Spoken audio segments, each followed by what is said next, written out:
Continuamos en UPAO Noticias, estamos en vivo por la señal digital HE 3.1 y por el fanpage Vive UPAO TV. Vamos a conversar. Ahora siempre es grato reencontrarnos con nuestros egresados de la Universidad Privada Antonio Borrego, específicamente de la Facultad de Ciencias de la Comunicación, con Christopher Acosta, hoy un destacado periodista de investigación, quien va a presentar este fin de semana, el sábado, una nueva publicación, producto de un trabajo minucioso, acucioso de investigación periodística, denominado Presidentes por Accidente. Tenemos esta tarde entonces el placer de conversar con Christopher Acosta para que nos narre, nos comente esta nueva publicación. Christopher, bienvenido a UPAO Noticias. Buenas tardes. Beto, ¿cómo estás? Buenas tardes, un gusto saludarlos. Igualmente para nosotros, reencontrarnos, como decía, con nuestros egresados. Tú eres parte de esta familia de la comunidad académica orreguiana. Coméntanos, Christopher, sobre esta nueva investigación, ese nuevo libro, que es el resultado de una investigación. ¿Cómo es que así tú decides seguir en esta, diríamos, corriente de publicar libros, porque ya lo has hecho anteriormente, como Plata como Cancha, por ejemplo, y ahora en esta investigación de Presidentes por Accidente? Sí, Presidentes por Accidente lo tengo por aquí, es el nuevo libro que acabo de publicar con Penguin Random House. Es una crónica periodística, una investigación que nos cuenta o nos presenta un doble perfil de los dos últimos presidentes del país, Beto, de Pedro Castillo y Dina Boluarte, dos protagonistas básicamente de una de las etapas más convulsas de la historia política del país reciente.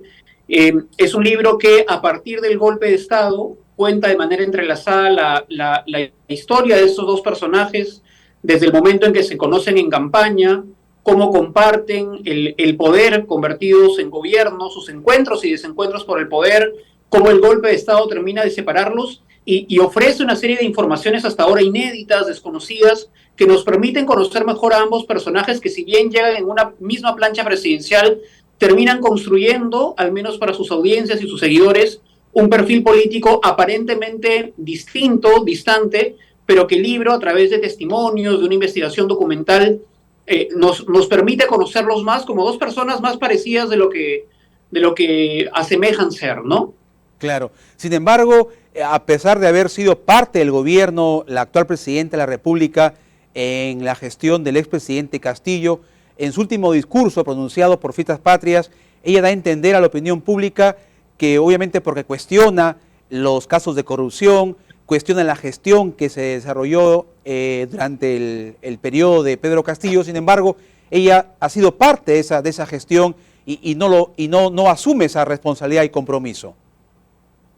Sí, en efecto, Beto, el 28 de julio hemos sido testigos, todo el país, de un ejercicio de desdoblamiento inédito, ¿no? La presidenta Boluarte ha olvidado muy rápidamente que ella ha sido parte activa de ese gobierno que ha tildado de corrupto, de inepto, entre otros calificativos. Ella ha sido no solamente ministra, sino vicepresidenta de ese gobierno y nunca, salvo que me corrijas, hemos escuchado de parte de ella alguna crítica a ese gobierno del cual ella fue parte mientras Castillo fue presidente.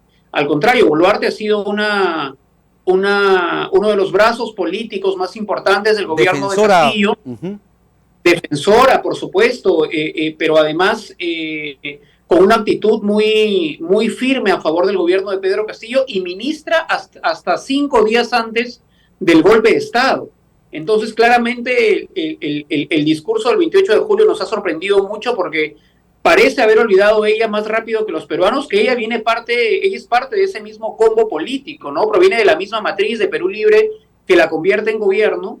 Y lo que hace este libro es básicamente presentarla como una persona en todos sus ámbitos, en el ámbito familiar, en el ámbito afectivo, en el ámbito político, dónde se ha desempeñado antes y en qué trabajos, qué patrones de conducta son los más identificables en Dina Boluarte. Yo creo que es interesante conocer que es más parecida a Pedro Castillo de lo que dice ser, ¿no? Ambos absolutamente inexpertos en temas de gobierno, nunca han dirigido antes ni siquiera una municipalidad distrital, ambos provincianos de origen andino, ambos con una vida gremial muy activa, Castillo en el sindicato de maestros ella en el Colegio de Abogados de Lima, pero además asemejados o parecidos en el hecho de que ambos tienen serias denuncias por plagio, ¿no? Castillo en su Así. tesis, ella Muchos en un elementos en libro. común. Ujú.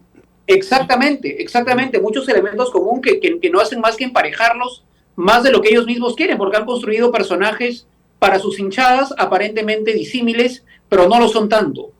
De acuerdo.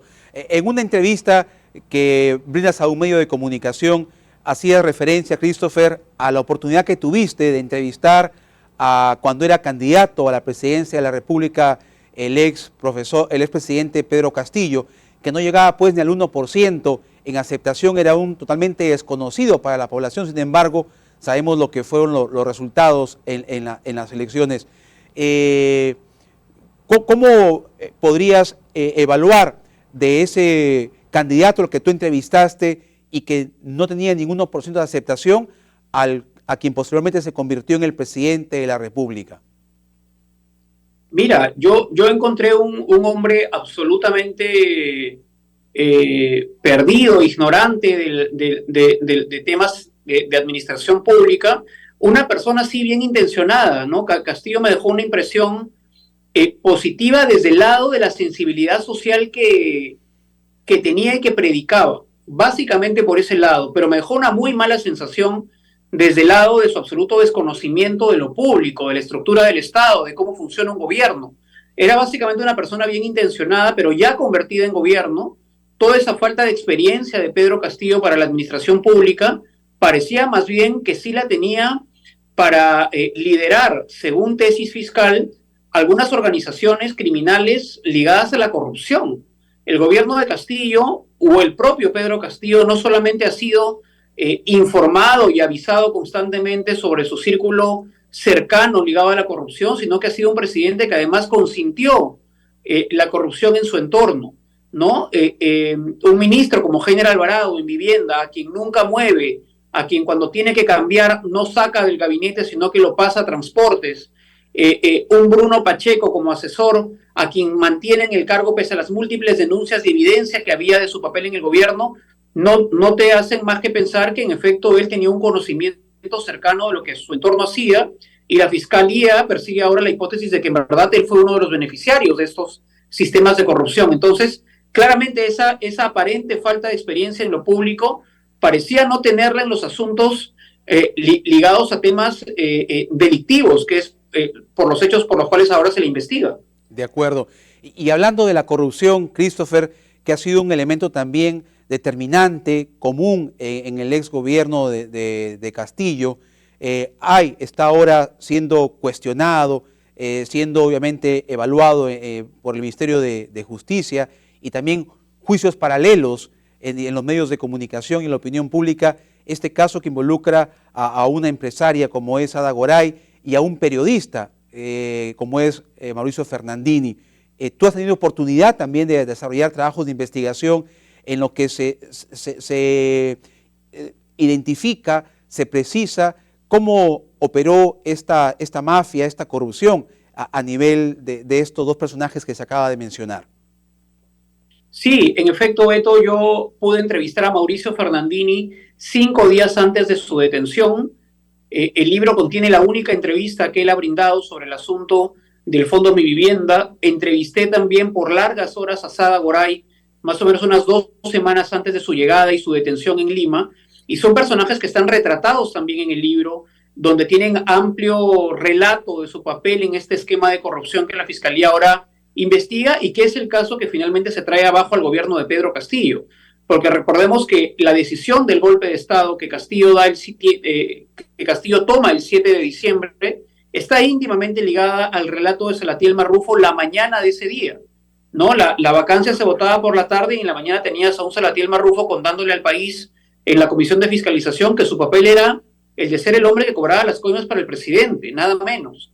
Entonces, claramente es un caso que tenía que estar retratado en el libro. Yo he hablado con los protagonistas de esta historia. Su relato, su versión de los hechos están consignadas en el libro como parte de las piezas de este juego de poder, porque no deja de ser esta una historia en la que, si bien Castillo y Boluarte son protagonistas, están acompañadas por un elenco estable, digamos, que pasa de las páginas políticas y empresariales y sociales, si quieres, a las páginas policiales con absoluta naturalidad, ¿no? Entonces son, por supuesto, personajes que también están retratados en el libro y es un libro en el que además están entrevistados ministros, fiscales, policías, empresarios, periodistas, que forman parte de este elenco estable de la historia reciente de nuestro país. De acuerdo. Finalmente, Christopher, sabemos de tu trayectoria en el periodismo de investigación y cuéntanos qué tanto impactó tu labor como estudiante en las aulas de UPAO para dedicarte a esta importante rama del periodismo como es el de la investigación periodística.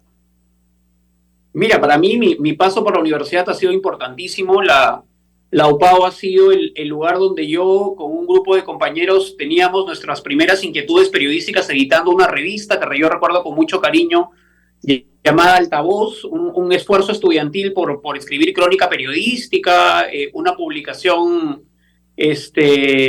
muy comentada en esos tiempos, ahora los primeros años del año 2000, 2003, 2004 probablemente. Entonces, por supuesto que ahí me forjé o di mis primeros pasos como periodista y son años que yo recuerdo con mucho cariño y que definitivamente han sido el inicio de mi carrera, ¿no? Yo espero visitarlos pronto, además, y con suerte poder presentar también el libro allí.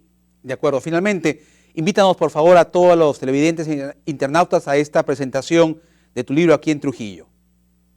Sí, estoy presentando Presidentes por Accidente, por ahí está. Es mi nuevo libro y lo presento este sábado 5 de agosto en la librería SBS de Trujillo, que está ubicada en la avenida El Arco, a las 5 de la tarde. Los comentarios están a cargo de Carlos González, director regional de RPP, profesor de UPAO también, y voy a estar conversando con los lectores, firmando algunos ejemplares y respondiendo también sus preguntas. Así que están invitados sábado 5 de agosto, 5 de la tarde en librería SBS. Bien, éxitos, Christopher, un gusto poder haber conversado contigo acerca de esta nueva publicación que es un resultado de ese trabajo periodístico que tú nos estás acostumbrado a mostrarnos. Éxitos, Christopher, un fuerte abrazo, felicidades.